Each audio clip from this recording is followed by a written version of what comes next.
Welcome to the Muse. എല്ലാവർക്കും Muse audio ബുക്കിലേക്ക് സ്വാഗതം. ഇന്ന് നമ്മൾ വായിക്കാൻ പോകുന്നത് ഇന്ദുലേഖ എന്ന നോവലിൻ്റെ ഭാഗം 19, 18-ാം അധ്യായം തുടർച്ച. കഴിഞ്ഞ എപ്പിസോഡിൽ നമ്മൾ വായിച്ചു നിർത്തിയത് ഗോവിന്ദപ്പണിക്കരും മാധവനും ഗോവിന്ദൻകുട്ടി മേനവനും തമ്മിൽ നടത്തിയ നീണ്ട സംവാദത്തിനൊടുവിൽ മുലപ്പാല് നാറുന്ന കുട്ടികളല്ലേ നിങ്ങൾക്ക് എന്തറിയാം എന്ന് ഗോവിന്ദപ്പണിക്കർ ഗോവിന്ദൻകുട്ടി മേനവൻ്റെയും മാധവൻ്റെയും വാദങ്ങളെ നിസ്സാരവൽക്കരിക്കുന്നിടത്താണ് നമ്മൾ കഥ നിർത്തിയത്. ഇനി തുടരാം. ഗോവിന്ദപ്പണിക്കർ: എന്താണ് നിങ്ങൾ പറഞ്ഞത്? നിങ്ങൾക്ക് എന്തറിയാം? മുലപ്പാല് നാറുന്ന കുട്ടികളല്ലേ നിങ്ങൾക്ക് പറയുവാൻ കഴിയുന്ന ഒരു സംഗതിയെക്കുറിച്ച് ഞാൻ ചോദിക്കട്ടെ. അതിനെക്കുറിച്ച് നിങ്ങളുടെ അഭിപ്രായം കേട്ടാൽ കൊള്ളാം. ഈ ഇംഗ്ലീഷ് രാജാവിൻ്റെ രാജ്യഭാരത്താൽ നമ്മൾക്ക് ചില ഗുണങ്ങളെല്ലാം ഉണ്ടായിട്ടുണ്ടെങ്കിലും പല ഉപദ്രവങ്ങളും ഉണ്ടാവുന്നുണ്ടെന്നും അതുകൾ നിർത്തൽ ചെയ്യണമെന്നും ഈയിടെ നാട്ടുകാർ ഒരു സഭ കൂടി കൊല്ലം തോറും പ്രസംഗിച്ച് വരുന്നുണ്ടെന്നും മറ്റും ഞാൻ കേട്ടു. ഈ സഭയെക്കുറിച്ച് നിങ്ങൾ രണ്ടാളുടെയും അഭിപ്രായം എന്താണെന്ന് എനിക്കറിയണം. മാധവൻ: അത് സംസാരിപ്പാൻ നല്ല ഒരു സംഗതി തന്നെയാണ്. ഇതുവരെ പറഞ്ഞതുപോലെ തർക്കിച്ചാൽ അന്തവും ആദിയും കിട്ടാത്ത സംഗതിയല്ല. ഗോവിന്ദൻകുട്ടി: ഇത്ര നേരം പറഞ്ഞ സംഗതിയേക്കാൾ ദുർഘടമായിരിക്കും ഈ സംഗതി ഞാനും മാധവനും കൂടി സംസാരിക്കുന്നത് എന്നാകുന്നു എൻ്റെ അഭിപ്രായം. ഈ കോൺഗ്രസ് സഭ ഇന്ത്യയുടെ ഇപ്പോഴത്തെ സ്ഥിതിക്ക് കേവലം നിഷ്പ്രയോജനമായതാണ്. ഒരു സാരവുമില്ല. വെറും ഗോഷ്ഠി എന്ന് ഞാൻ വിചാരിക്കുന്നു. മാധവൻ: ഇത് വലിയ ആവലാതി തന്നെ. ഗോവിന്ദൻകുട്ടിയുടെ ദ്രുതഗതി കുറേ അധികം തന്നെ. കോൺഗ്രസ് എന്ന സഭ എന്താണെന്നും അതിൻ്റെ ഉദ്ദേശങ്ങൾ എന്തെല്ലാമാണെന്നും അച്ഛനെ ശരിയായി മനസ്സിലാക്കിയ ശേഷമല്ലേ അതിനെക്കൊണ്ടുണ്ടായ പ്രയോജനത്തെപ്പറ്റി ഗോവിന്ദൻകുട്ടിക്കുള്ള അഭിപ്രായത്തെ പറയേണ്ടത്. ആ സഭയുടെ സ്വഭാവവും ഉദ്ദേശവും ഇന്നതാണെന്ന് പറയൂ. ഗോവിന്ദൻകുട്ടി: ഓഹോ, പറയാം. ജ്യേഷ്ഠൻ കേൾക്കട്ടെ. ഇംഗ്ലീഷ് പഠിച്ച് നല്ലവണ്ണം ഇംഗ്ലീഷ് സംസാരിക്കാറായ ചില ദ്രവ്യസ്ഥന്മാരായ ഹിന്ദുക്കളും മുസൽമാന്മാരും ബിലാത്തിയിലുള്ള ഗവൺമെൻറ് പോലെ ഇന്ത്യ ഗവൺമെൻറ്റിനെ ആക്കി വെപ്പാനാണെന്നുള്ള ഭാവത്തോടുകൂടി ഒരധികാരവും കൂടാതെ തങ്ങൾ തന്നെ ഒരു സഭയായി ചേർന്ന് അന്യോന്യം സ്തുതിച്ചും വലിയ ഭാവം നടിച്ചും വൃഥാ കണ്ഠക്ഷോഭം ചെയ്തും കാലം കളയുന്ന ഒരു സഭയാണ് കോൺഗ്രസ് സഭ. ഒരവസ്ഥ കൊണ്ടും ബിലാത്തിക്കാരോട് നമ്മൾ ഇന്ത്യ രാജ്യക്കാർ ഇനിയും സമന്മാരായിട്ടില്ല.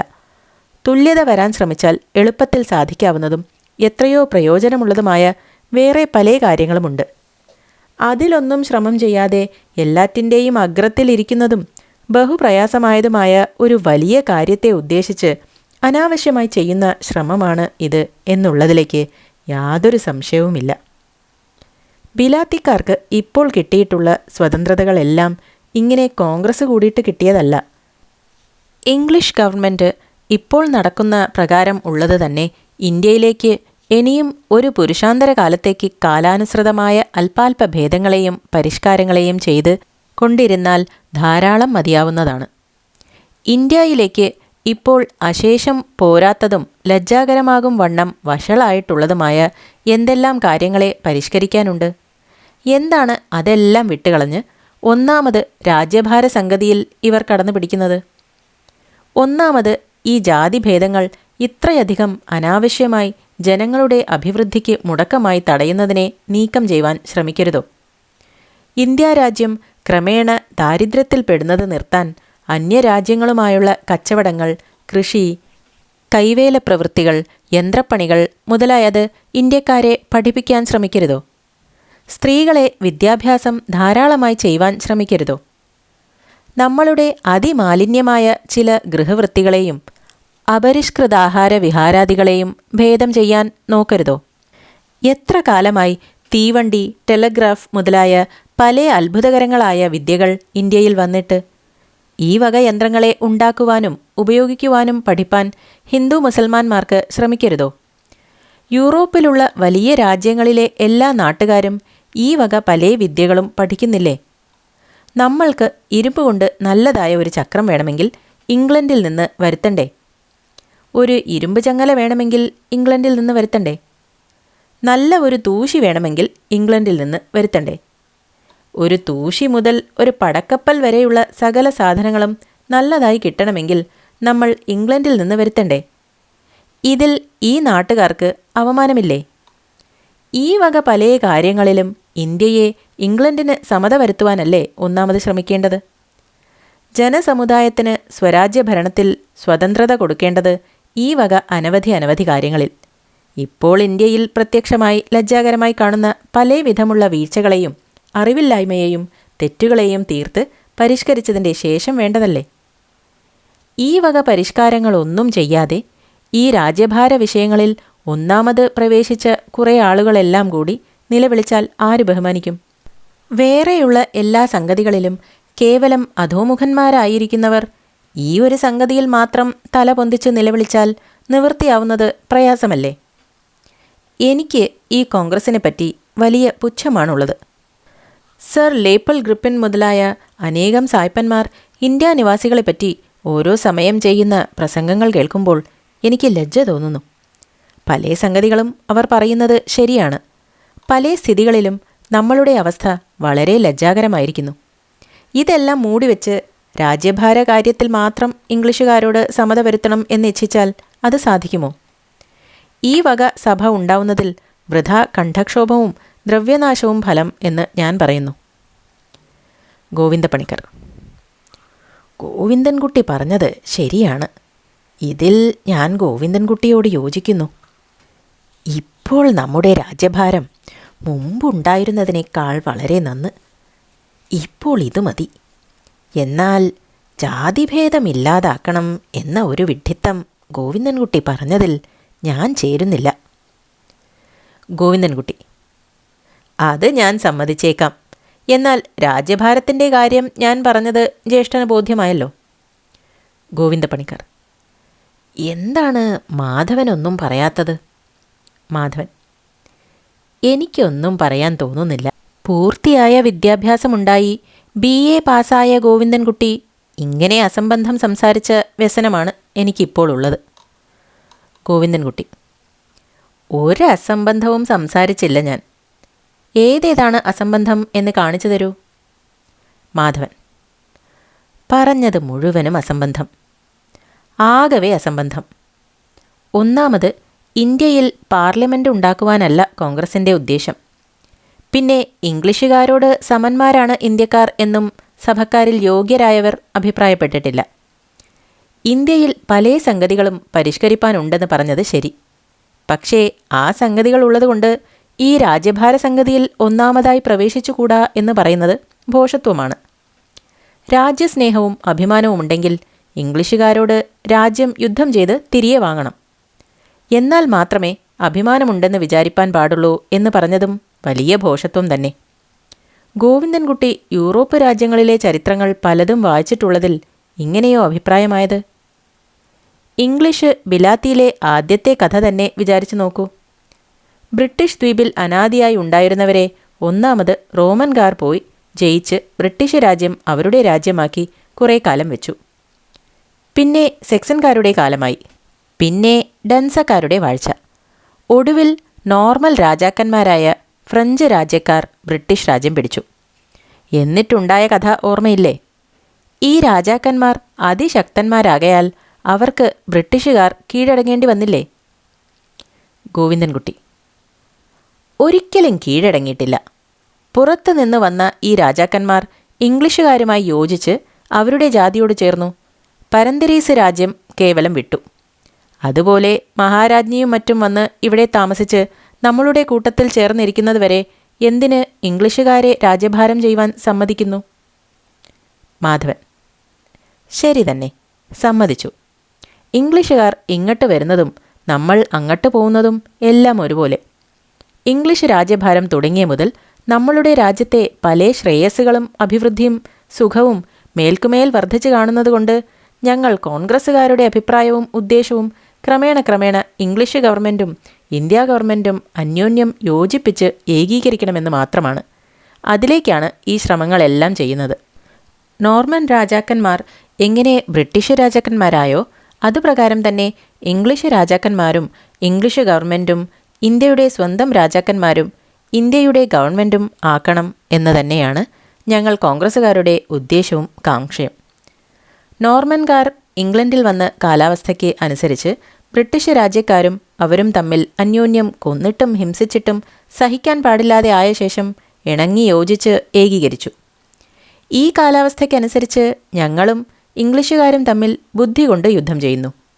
ഇംഗ്ലീഷുകാർക്ക് ഞങ്ങളിൽ ഇപ്പോൾ ഉള്ളതിൽ അധികം വിശ്വാസവും പ്രേമവും ബഹുമാനവും ഉണ്ടാവാനും ഇംഗ്ലീഷ് ഗവൺമെൻറ് ഞങ്ങളെയും ഇംഗ്ലീഷുകാരെയും യാതൊരു ഭേദമായി വിചാരിക്കാതിരിക്കാനും വേണ്ടി ഞങ്ങൾ യത്നിക്കുന്നു. ഞങ്ങൾ തോക്കുകൊണ്ട് വെടിവെച്ചിട്ടല്ല ഈ കാര്യം സാധിക്കാൻ പോകുന്നത്.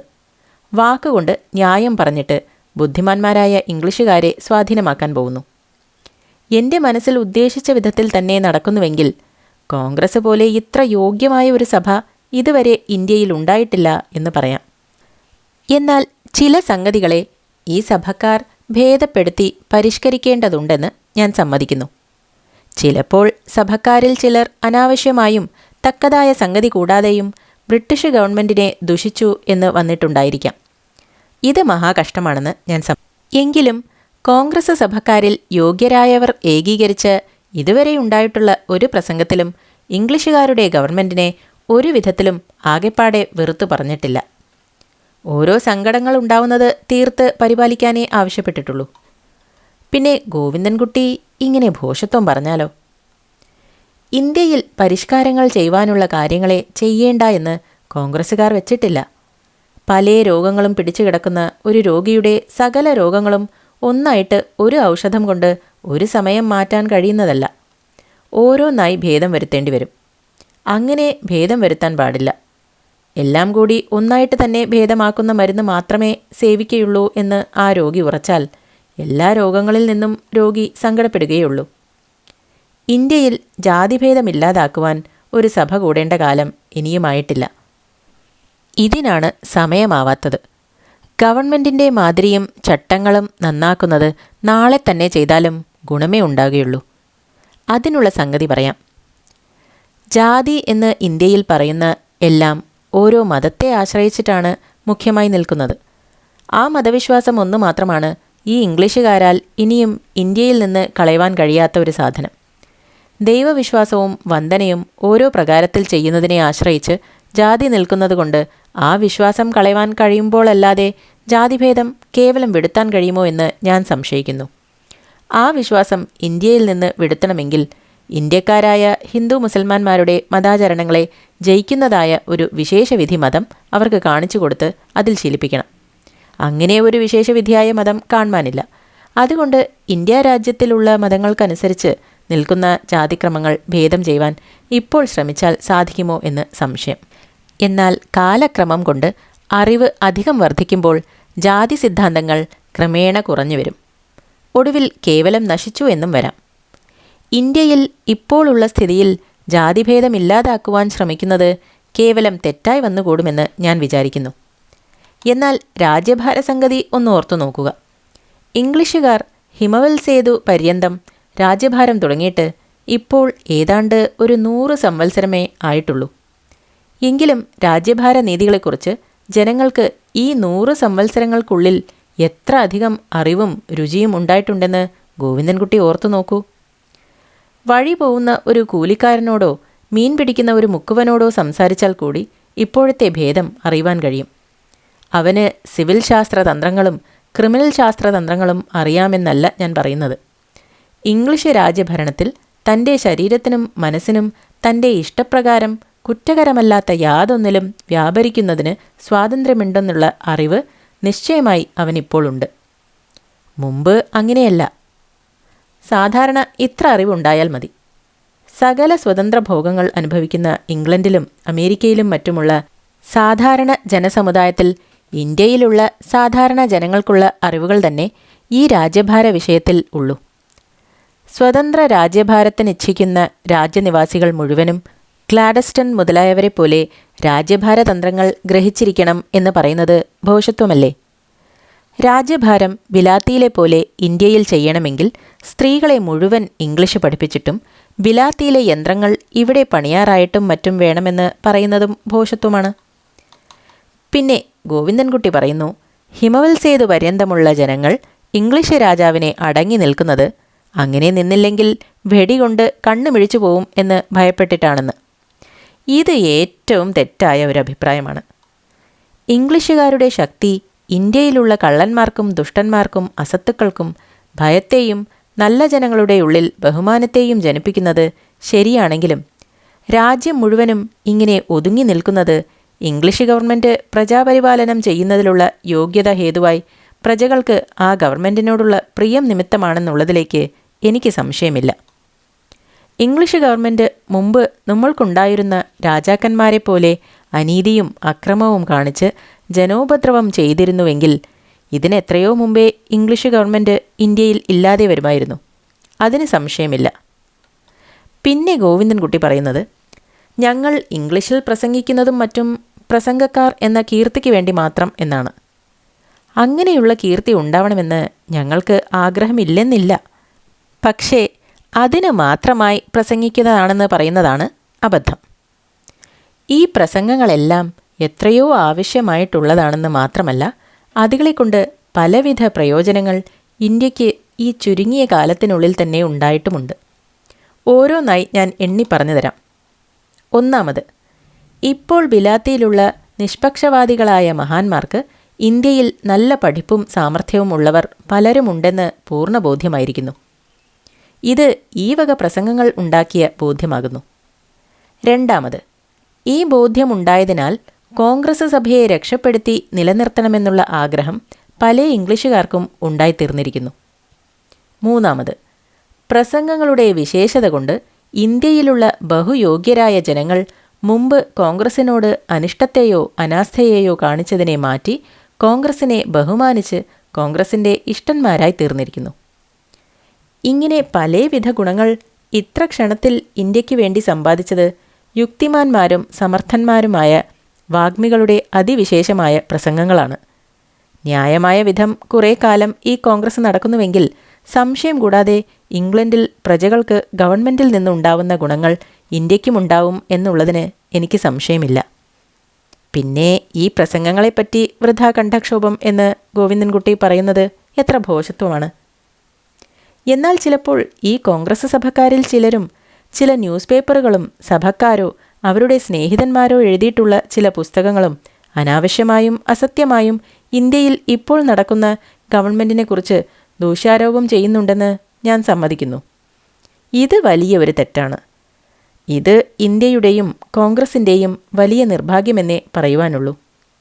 ഇത് വർദ്ധിച്ചു വരുന്നുണ്ടെങ്കിൽ കോൺഗ്രസ്സിന് തന്നെ ഒടുവിലിത് നാശകരമായി തീരുന്നതുമാണ്. മഹാബുദ്ധിശാലിയായ സർ ഓക്ലൻഡ് കോൾവിൻ സാഹിബ് അവർകൾ മിസ്റ്റർ A.O. ഹ്യൂം സാഹിബ് അവർകൾക്ക് കോൺഗ്രസ്സുകാർ ചിലപ്പോൾ ഇന്ത്യ ഗവൺമെൻറ്റിനെക്കുറിച്ച് ചെയ്ത ദോഷാരോപങ്ങളെക്കുറിച്ച് വളരെ യുക്തിയായും ഭംഗിയായും എഴുതിയ ഒരു കത്തിനെ ഞാൻ വായിച്ചിരുന്നു. ആ മഹാനായ സാഹിബ് അവർകൾ ആ കത്തിൽ കാണിച്ച സംഗതികളെ വായിച്ച് ഞാൻ വ്യസനിച്ചുപോയി. നമ്മൾക്ക് ഇപ്പോഴുള്ള ഇന്ത്യ ഗവൺമെൻറ് നമ്മൾക്ക് കഴിയുന്ന ഗുണമെല്ലാം ചെയ്യണമെന്ന് വളരെ താൽപ്പര്യത്തോടും ശ്രദ്ധയോടും ഇരിക്കുമ്പോൾ അവർ ചെയ്യുന്നത് അനാസ്ഥയായും ദുഷ്ടവിചാരത്തോടു കൂടിയുമാണെന്ന് ചിലർ പറയുന്നത് കഷ്ടമല്ലേ? ഇംഗ്ലീഷ് ഗവർണർമാരും രാജ്യഭാരാധികാരികളും വളരെ ക്ഷമാഗുണമുള്ളവരല്ലായിരുന്നുവെങ്കിൽ ഇങ്ങനെയുള്ള അവമാനകരമായ പ്രസ്താവങ്ങൾ കേട്ട് അവർ എങ്ങനെ സഹിക്കും? നമ്മളെ എങ്ങനെ സ്നേഹിക്കും? ഈ വക ചില ദോഷങ്ങൾ നമ്മുടെ ചില ആളുകൾക്ക് ഉണ്ടായിരുന്നില്ലെങ്കിൽ കോൺഗ്രസ് ഇതിനു മുമ്പ് ഇതിലും ശക്തിയുള്ളതായി തീരുമായിരുന്നു. ലോർഡ് ഡഫ്രീൻ എന്ന പ്രഭു ഗവർണർ ജനറൽ ആയിരുന്ന കാലത്ത് ആദ്യത്തിൽ അദ്ദേഹത്തിന് കോൺഗ്രസിനെ അതിപ്രീതിയായിരുന്നു. ഒടുവിൽ ഗവൺമെൻറ്റിനെക്കുറിച്ച് കോൺഗ്രസിലെ ചില കൂട്ടർ അനാവശ്യമായും അസംഗതിയായും ദോഷങ്ങൾ പറയുന്നത് കേട്ട് അദ്ദേഹം വിഷാദിക്കേണ്ടി വന്നു. എൻ്റെ എല്ലായ്പ്പോഴുമുള്ള വിചാരവും ദൈവത്തോടുള്ള പ്രാർത്ഥനയും നമ്മുടെ ഈ കോൺഗ്രസ് സഭക്കാർ ഇപ്പോൾ ഇന്ത്യയുടെ ഭാഗ്യവശാൽ കിട്ടിയിട്ടുള്ള ഈ ഇംഗ്ലീഷ് ഗവൺമെൻറ്റിനെ അനാവശ്യമായും അസംഗതിയായും അസത്യമായും ദുഷിക്കാതെ ഇന്ത്യയുടെ അഭിവൃദ്ധിക്ക് വേണ്ടിയുള്ള യത്നങ്ങൾ ചെയ്ത് ഇന്ത്യയെ ഇംഗ്ലണ്ട് പോലെ സ്വതന്ത്രതയുള്ള രാജ്യമാക്കി തീർക്കണം എന്നാകുന്നു. ഇപ്പോഴത്തെ ഗവൺമെൻറ്റിനെ അനാവശ്യമായും അസത്യമായും ദുഷിക്കാതെ ഈ കാര്യം സാധിക്കാൻ പല വഴികളും ഞാൻ കാണുന്നുണ്ട്. ഇന്ത്യക്ക് ഗുണം വരരുത് എന്നോ ഇന്ത്യക്കാർ എല്ലായ്പ്പോഴും ഇംഗ്ലീഷുകാരുടെ അടിമകളായിരിക്കണമെന്നോ ഇംഗ്ലീഷ് ഗവൺമെൻറ്റിന് ഒരു കാലത്തും വിചാരമുണ്ടാകയില്ല. അത് പ്രത്യക്ഷമായ കാര്യമാണ്. ഇതായിരുന്നു അവരുടെ വിചാരമെങ്കിൽ നമ്മൾക്ക് അവരെപ്പോലെ പഠിപ്പും അറിവും ഉണ്ടാക്കി വെപ്പാൻ കഴിഞ്ഞ 100 കൊല്ലങ്ങളായി ഇത്രയെല്ലാം അവർ ഉത്സാഹിക്കുന്നതല്ലായിരുന്നു. അതുകൊണ്ട് അവരുടെ ഉദ്ദേശം നമ്മളെ അവരെപ്പോലെ തന്നെ യോഗ്യരാക്കി വെക്കണമെന്നാണെന്ന് കുട്ടികൾക്ക് കൂടി ബോധ്യമാവുന്നതാണ്. എന്നാൽ അങ്ങനെയാണ് അവരുടെ ഉദ്ദേശം എന്നോർത്ത് നമ്മളിൽ പഠിപ്പും അറിവുമുള്ളവർ ഗുണങ്ങൾ താനേ വരുമെന്ന് നിശ്ചയിച്ച് സ്വസ്ഥന്മാരായിരിക്കരുത്. നമ്മളുടെ സ്ഥിതി മേൽക്കുമേൽ നന്നാക്കുവാൻ ന്യായമായ വിധം എല്ലാ ശ്രമങ്ങളും എല്ലായ്പ്പോഴും ചെയ്തു വരേണ്ടതാണ്. അതിനാണ് ഈ കോൺഗ്രസ് സഭ കൂടിയിട്ടുള്ളത്. ഇങ്ങനെ ഒരു സഭ ഏറ്റവും ആവശ്യമായിട്ടുള്ളതാണ്. ഗവൺമെൻറ് ചെയ്യുന്ന സകല പ്രവൃത്തികളും ഇന്ത്യക്ക് ദോഷകരമായിട്ടാണെന്ന് ഈ സഭ ഒരിക്കലും പറയുകയില്ല. ആരെങ്കിലും അതിൽ ചിലപ്പോൾ പറയുന്നുവെങ്കിൽ അവൻ ഭ്രാന്തനാണെന്ന് ഞാൻ പറയും. ഗവൺമെൻറ്റിനെ സ്നേഹിച്ചും ആദരിച്ചും കൊണ്ട് ഗവൺമെൻറ് ചെയ്യുന്ന ഓരോ പ്രവൃത്തികളുടെ ഗുണദോഷങ്ങളെപ്പറ്റി യഥേഷ്ടം നമ്മൾക്ക് വ്യവഹരിപ്പാൻ സകല സ്വാതന്ത്ര്യങ്ങളും ഇംഗ്ലീഷ് ഗവൺമെൻറ് തന്നിരിക്കെ ആ ഗവൺമെൻറ്റിൻ്റെ പ്രവൃത്തിയിലുള്ള സത്യത്തെയും ഉത്തമ വിശ്വാസത്തെയും സംശയിച്ചും കൊണ്ട് വല്ലതും പറയുന്നത് മഹാകഷ്ടമാണെന്നുള്ളതിന് സംശയമില്ല. എല്ലാ പ്രവൃത്തിയും സത്യത്തോടു കൂടി ചെയ്യണം. സത്യമില്ലാഞ്ഞാൽ പിന്നെ ഒരു പ്രവൃത്തിയും ശ്രേയസ്കരമായി വരാൻ പാടില്ല. പിന്നെ ഗോവിന്ദൻകുട്ടി പറയുന്നത് ഇന്ത്യക്കാർക്ക് ധനമില്ല, ഒരുമയില്ല, സത്യമില്ല, ഉത്സാഹമില്ല എന്നു മറ്റുമാണ്. ഇതിൽ ചിലതിൽ കുറേ നേരുണ്ടായിരിക്കാം. ഒരുമയില്ലെങ്കിൽ ഈ കോൺഗ്രസ് ഇങ്ങനെ നടക്കുന്നതല്ല. ഇത്ര വലുതായ ഒരു രാജ്യത്ത് ഇപ്പോൾ കാണുന്നത് പോലെയുള്ള ഒരുമയും ചേർച്ചയും ഇംഗ്ലീഷ് ഭാഷ നിമിത്തം ഉണ്ടായതാണ്. ഇനിയും ഈ ഭാഷ പരക്കുന്നതോടുകൂടി ഒരുമ വർദ്ധിച്ചു വരും. ജനങ്ങൾക്ക് ഒരുമയുണ്ടാവുന്നത് ഓരോ കാര്യങ്ങളെക്കുറിച്ച് അവർക്കുണ്ടാവുന്ന അഭിപ്രായങ്ങൾ ഒരുപോലെ ഉണ്ടാവുന്നതിൽ നിന്നാണ്. അറിവുണ്ടാവുമ്പോൾ മുഖ്യമായ സംഗതികളിലെല്ലാം അഭിപ്രായങ്ങൾ സാമാന്യം ഒരുപോലെ തന്നെ ഉണ്ടാവാനേ പാടുള്ളൂ. സത്യമില്ല എന്ന് ഗോവിന്ദൻകുട്ടി പറഞ്ഞതുകൊണ്ട് ഇന്ത്യ നിവാസികളെ അനാവശ്യമായി അപകീർത്തിപ്പെടുത്തി എന്ന് മാത്രം ഞാൻ പറയുന്നു. എത്ര സത്യവാന്മാരെ ഇന്ത്യയിൽ ഇപ്പോൾ ഉള്ളവർ തന്നെ ഗോവിന്ദൻകുട്ടി അറിയും. പിന്നെ പുരാണങ്ങൾ പ്രകാരം ഹരിശ്ചന്ദ്രൻ, അശ്വത്ഥാമ, ദശരഥൻ മുതലായവരെക്കുറിച്ച് വായിച്ചിട്ടില്ലേ?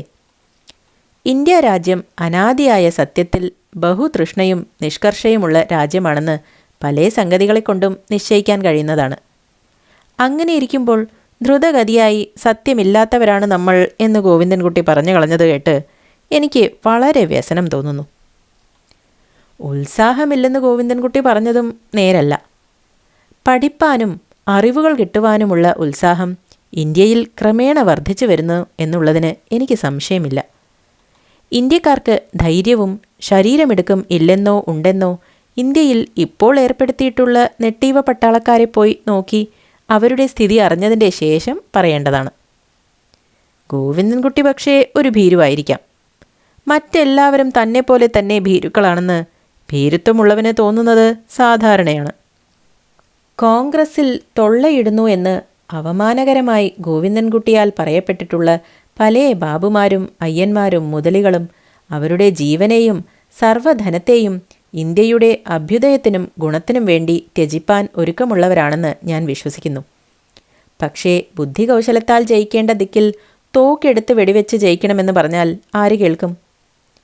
ധൈര്യമുണ്ടെങ്കിൽ 10 ബാബുമാരും അയ്യന്മാരും കൂടി ഇംഗ്ലീഷ് ഗവൺമെൻറ്റിൻ്റെ നേരെ യുദ്ധം ചെയ്ത് കാണണം എന്നൊരു വിഡ്ഢി പറഞ്ഞാൽ ആരെങ്കിലും സമ്മതിക്കുമോ?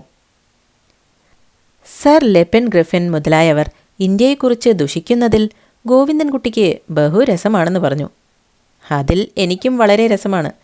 യോഗ്യരായ ആളുകൾ ശത്രുപക്ഷത്തിൽ ചേർന്ന് നമ്മളുടെ അവസ്ഥകളെപ്പറ്റി ദുഷിച്ചാൽ മാത്രമേ നമ്മൾക്ക് നമ്മളുടെ ഗുണദോഷങ്ങളെ ശരിയായി അറിവാനും ആവശ്യമായ ഭേദങ്ങളെ ചെയ്യുവാനും കഴിയുകയുള്ളൂ. ഇവർ സൂക്ഷ്മത്തിൽ ഇന്ത്യക്ക് വളരെ ഗുണമാണ് ചെയ്യുന്നത്. വാചാലന്മാരായ ബാബുമാരും അയ്യനും മുതലിയും ഒരു മുസൽമാനോട് എതിർക്കാൻ ശക്തിയില്ല, ഭീരുക്കളാണ് എന്നും മറ്റും അവമാനമായി എപ്പോഴും പറഞ്ഞു കേൾക്കുന്നത് നമ്മൾക്ക് ചൊടിയുണ്ടാവാനും നമ്മളുടെ ധൈര്യശൗര്യങ്ങളുടെ വർധനവിനും വിശേഷ കാരണങ്ങളായി വരും. അതുകൊണ്ട് അവർ അങ്ങനെ തന്നെ പറഞ്ഞുകൊള്ളട്ടെ. ഗോവിന്ദൻകുട്ടി പറഞ്ഞതിനെല്ലാം ഞാൻ ഒരുവിധം സമാധാനം പറഞ്ഞു. ഇനി കോൺഗ്രസ് സഭയുടെ ഉദ്ദേശം എന്താണെന്ന് ചുരുക്കമായി ഞാൻ പറഞ്ഞ് അച്ഛനെ ധരിപ്പിക്കാം. ഞാൻ പറയുന്ന ഉദ്ദേശത്തിൽ നിന്ന് വിട്ടിട്ട് ഈ സഭ നിൽക്കുന്നത് എപ്പോഴെങ്കിലും കാണുന്ന ക്ഷണം ഞാൻ അതിൽ നിന്ന് ഒഴിയുകയും ചെയ്യും. ഇംഗ്ലീഷ് രാജ്യഭാരം ഈ രാജ്യത്തിൽ തുടങ്ങിയ മുതൽ പല നാശങ്ങളും നേരിടുന്നതിനാൽ അതുകളെ ഇല്ലായ്മ ചെയ്യുവാൻ വേണ്ടി വ്യവഹരിപ്പാൻ കൂടിയ ഒരു സഭയാണ് ഇത് എന്ന് അച്ഛൻ ധരിച്ചത് കേവലം തെറ്റാണ്. ഇംഗ്ലീഷ് ഗവൺമെൻറ് തുടങ്ങിയ മുതൽ ഇന്ത്യക്ക് വാചാമഗോചരമായ ഗുണങ്ങളാണ് ഉണ്ടായിട്ടുള്ളത്. എന്നാൽ ആ ഗുണങ്ങളെ ഇനിയും വർദ്ധിപ്പിക്കാനുള്ള ശ്രമങ്ങൾ ചെയ്യുവാൻ കൂടിയ സഭയാണ് കോൺഗ്രസ് എന്ന് പറയുന്ന സഭ. ഇംഗ്ലീഷുകാരോളം ബുദ്ധിസാമർഥ്യമുണ്ടായിട്ട് മറ്റൊരു ജാതിക്കാരെ കാണുവാൻ കഴിയുമോ? സംശയം. ഈ ബുദ്ധിസാമർഥ്യത്തിൻ്റെ ലക്ഷണങ്ങൾ അവരിൽ കാണുന്നത് ഒന്നാമത് നീതിജ്ഞത, രണ്ടാമത് നിഷ്പക്ഷപാതിത്വം, മൂന്നാമത് ദയ, നാലാമത് ധീരത, അഞ്ചാമത് ഉത്സാഹം, ആറാമത് ക്ഷമ ഇതുകളാണ്. ഇങ്ങനെ 6 സാധനങ്ങളെ കൊണ്ടാണ് ഇംഗ്ലീഷുകാർ ഇത്രയധികം രാജ്യങ്ങൾ ഈ ലോകത്തിൽ സ്വാധീനമാക്കി രക്ഷിച്ചു വരുന്നത്. ഇങ്ങനെ ഉത്കൃഷ്ട ബുദ്ധികളായ മനുഷ്യരാൽ ഭരിക്കപ്പെടുവാൻ സംഗതി വന്നത് ഇന്ത്യയുടെ ഒരു മഹാഭാഗ്യമാണെന്നുള്ളതിന് സംശയമില്ല. ഇവരുടെ രാജ്യഭാരം തുടങ്ങിയ മുതൽ ഇന്ത്യക്കാർക്ക് അറിവും വർദ്ധിച്ചു തുടങ്ങി. ആ അറിവിന് സദൃശമായ യോഗ്യതകൾ ലഭിക്കണമെന്നുള്ള ഇച്ഛയും ഇന്ത്യക്കാർക്ക് തുടങ്ങി. ആ ഇച്ഛകളെ നിവർത്തിപ്പാൻ ഇംഗ്ലീഷുകാരോട് ആവശ്യപ്പെട്ടാൽ അവർ ന്യായാനുസൃതമായി ചെയ്യുമെന്നുള്ള പൂർണ്ണ വിശ്വാസം ഞങ്ങൾക്കുണ്ടാകയാൽ ആ അപേക്ഷകളെ യുക്തിയുക്തങ്ങളായ സംഗതികളോടുകൂടി ചെയ്യുവാൻ വേണ്ടി ചേർന്നിട്ടുള്ള സഭയാണ് കോൺഗ്രസ് സഭ. ഇംഗ്ലീഷുകാർ എല്ലായ്പ്പോഴും എല്ലാ സംഗതികളിലും മനുഷ്യർക്ക് സ്വാതന്ത്ര്യമുണ്ടായിരിക്കേണ്ടതാണെന്നുള്ള അഭിപ്രായക്കാരാണ്. ആ അഭിപ്രായം വളരെ സംഗതികളിൽ മനുഷ്യ സമുദായത്തിലെ ക്ഷേമത്തിന് അനുസരിച്ച് അവർ നടത്തിയും വരുന്നുണ്ട്. ഇപ്പോൾ ഇംഗ്ലീഷ് ബിലാത്തിയിൽ ഒരു മനുഷ്യനും മറ്റൊരു മനുഷ്യൻ്റെ അടിമയാണെന്ന് വിചാരിക്കുകയില്ല. ഒരു മനുഷ്യനും ഏകശാസനയായി ഒന്നും മറ്റുള്ള മനുഷ്യരെപ്പറ്റി ചെയ്യുവാൻ കഴിയുകയില്ല. ഇംഗ്ലണ്ടിൽ ഒരു മനുഷ്യനും തൻ്റെ ശക്തിക്കും ഇഷ്ടത്തിനും അനുസരിച്ച് കുറ്റകരമല്ലാത്ത യാതൊരു പ്രവൃത്തിയും ചെയ്യുന്നതിൽ മറ്റൊരാളെ ഭയപ്പെടുകയില്ല. ഇതിനുള്ള മുഖ്യ കാരണം ഇംഗ്ലണ്ടിൽ രാജ്യഭരണക്രമം അതിമഹാന്മാരായ ആളുകൾ ഏർപ്പെടുത്തിയതിൻ്റെ ഒരു വിശേഷത തന്നെയാണ്. ആ മാതിരി മുഴുവനും ഒന്നായിട്ട് കിട്ടുന്നില്ലെങ്കിൽ ഏതാനും അപ്പപ്പോഴായിട്ടെങ്കിലും നമ്മൾക്കും കിട്ടണമെന്നുള്ള അപേക്ഷയാണ് കോൺഗ്രസ് ചെയ്തു വരുന്നത്. ഇതിലെന്താണൊരു ദോഷം? ഇന്ത്യയിൽ എന്ന് വേണ്ട, ആഫ്രിക്കയിലുള്ള കാപ്പിരി ജാതിക്കാരെ കൂടി കഴിയുമെങ്കിൽ ഈ വിധം തന്ത്രങ്ങൾ ഏർപ്പെടുത്തിയ മാതിരിയിലുള്ള രാജ്യഭരണത്തിൽ കൊണ്ടുവന്നാൽ നല്ലതാണെന്ന് ഞാൻ വിചാരിക്കുന്നു. ഇന്ത്യയിൽ സാധാരണ ജനങ്ങൾക്ക് പഠിപ്പും അറിവും നല്ലവണ്ണം ഇനിയും ഉണ്ടായിട്ടില്ലാത്തതിനാൽ ഈ മാതിരി രാജ്യഭരണത്തിന് സമയമായിട്ടില്ലെന്ന് ചില ദുഷ്ടന്മാർ പറയുന്നുണ്ട്. ഇത് വെറും ദുഷ്ടതയാണ്. രാജ്യഭാരം ഈ അറിവില്ലാത്ത ആളുകളെ കൊണ്ട് നേരിട്ട് ചെയ്യിക്കണമെന്ന് ആരും പറയുകയില്ല. എത്ര അറിവില്ലാത്ത ആളുകൾക്കും സുഖദുഃഖങ്ങളെ അറിവാൻ കഴിയും. ഇന്ത്യ രാജ്യക്കാർക്ക് അത് അറിവാൻ കഴിയില്ലെന്ന് പറയുന്നത് ഭോഷത്വമല്ലേ? മുമ്പത്തെ മാതിരി നാടുവാഴികൾ ശിക്ഷാരക്ഷങ്ങൾ ചെയ്തു വന്നപ്പോൾ ഉണ്ടായിരുന്ന സുഖദുഃഖങ്ങളും ഇപ്പോഴത്തെ രാജ്യഭാരത്തിൽ ഉണ്ടാവുന്ന സുഖദുഃഖങ്ങളും ഇന്ത്യയിലുള്ള എത്രയോ താണതരം മനുഷ്യർ കൂടി മുഖ്യമായ സംഗതികളിൽ അറിയുന്നു. മനുഷ്യർ പോട്ടെ, ചില മൃഗങ്ങൾ കൂടി അതുകളെ ദയയോടെ സംരക്ഷിക്കുന്നതിനെയും അതിനോട് ക്രൂരത കാട്ടുന്ന ആളുകളെയും വേർതിരിച്ചറിയുന്നു. ഇപ്പോൾ കോൺഗ്രസ് ആവശ്യപ്പെടുന്നത് മുഖ്യമായി ഈ രാജ്യത്തെ ഭരിക്കുന്നതിൽ വിദ്യ കൊണ്ടും അറിവ് കൊണ്ടും ഇംഗ്ലീഷുകാരോട് സമന്മാരായ ഈ രാജ്യക്കാരെ അധികം ചേർത്ത് അവരുടെ അഭിപ്രായങ്ങളെ ആലോചിച്ചും അനുസരിച്ചും വേണമെന്നാണ്. ഇതിലെന്താണ് അബദ്ധം? ഇങ്ങനെയായാലല്ലേ പ്രജകൾക്ക് അധികം ഗുണം? രാജ്യഭരണ തന്ത്രങ്ങളെ അറിഞ്ഞു നടത്താൻ കഴിയുന്നവർ പലരും നമ്മുടെ നേറ്റുവാളുകളുടെ ഇടയിൽ ഇപ്പോൾ ഇന്ത്യയിൽ എല്ലായിടവും ഉണ്ടെന്ന് സമ്മതിക്കുന്നു. അങ്ങനെ ആളുകളെ ഉണ്ടാക്കി വെച്ചതും ഇംഗ്ലീഷുകാർ തന്നെ. അങ്ങനെയിരിക്കുമ്പോൾ പഠിപ്പുള്ള യോഗ്യന്മാരായ ആളുകളെ അവരവരുടെ അവസ്ഥാനുസാരം ഇംഗ്ലീഷുകാരോടുകൂടി രാജ്യഭരണത്തിൽ ചേർത്ത് രാജ്യഭാരം ചെയ്യണമെന്ന് നാം ആവശ്യപ്പെടേണ്ടതല്ലയോ? ഈ വിധമുള്ള ഓരോ സംഗതികളെയാണ് കോൺഗ്രസ് മുഖ്യമായി ആലോചിക്കുന്നത്. ഇന്നത്തെ വായന ഇവിടെ അവസാനിക്കുന്നു. ബാക്കി ഭാഗങ്ങൾ ഉടനെ. നിങ്ങളുടെ അഭിപ്രായങ്ങളും നിർദ്ദേശങ്ങളും കമൻറ്റ് ബോക്സിലൂടെ അറിയിക്കുക. വീണ്ടും കാണുന്നതുവരെ നന്ദി.